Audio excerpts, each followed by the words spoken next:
Olá pessoal, vamos dar continuidade aos nossos estudos dos princípios.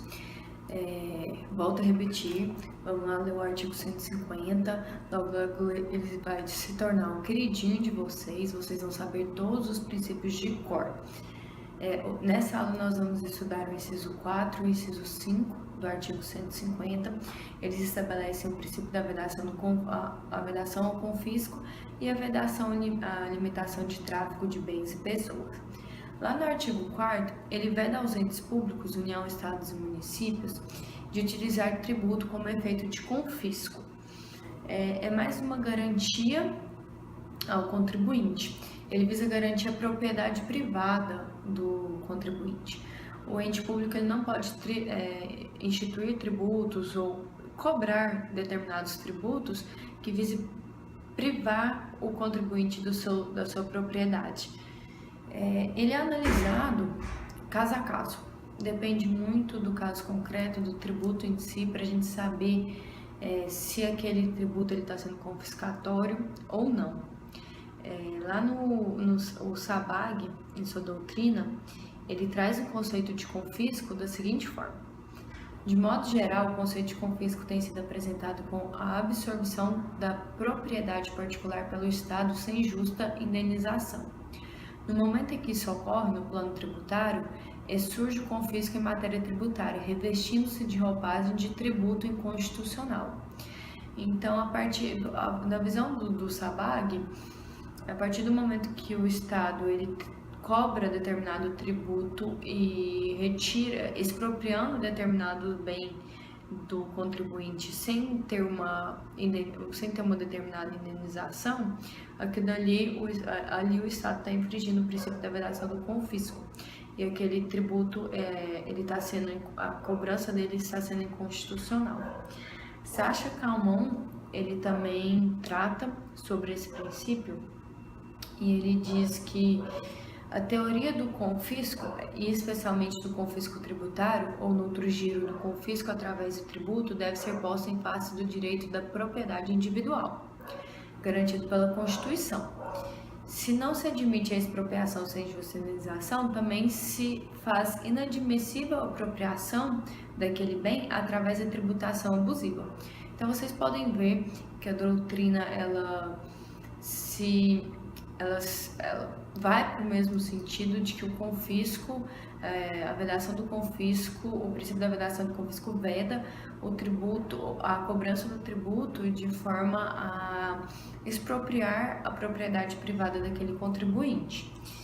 Mas a gente não pode perder de vista que a tributação, em algumas situações, essa tributação ela pode ter um caráter confiscatório aos nossos olhos, mas quando a gente vai analisar, quando o STF principalmente vai analisar, no caso concreto, aquela cobrança daquele tributo, ela não vai ser considerada abusiva, nem irrazoável e muito menos confiscatória.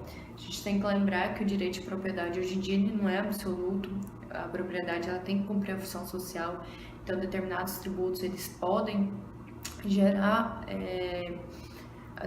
determinada, não é nem o tributo, não é nem a cobrança em si do tributo, mas o caráter extrafiscal daquele tributo, na razão do princípio da função social que deve ser observado, ele pode fazer com que o proprietário perca a propriedade daquele bem.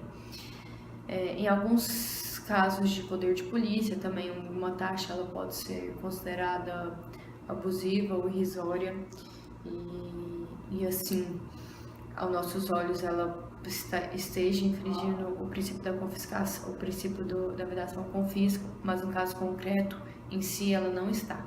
Então, então esse princípio ele vai ser analisado caso a caso. Mas é isso, o princípio da vedação do confisco, ele visa resguardar o direito de propriedade do contribuinte, vedando o ente público expropriar aquele bem de forma abusiva. Bom, o inciso 5 do artigo 150, ele nos traz o princípio da vedação à limitação de tráfico de bens e pessoas.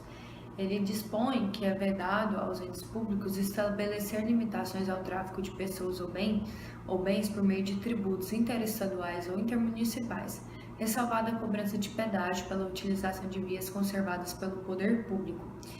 Então, esse princípio, ele visa a liberdade de tráfego de bens e de pessoas, ou nenhum ente público ele pode instituir algum tributo que impeça você de trafegar pelo território nacional.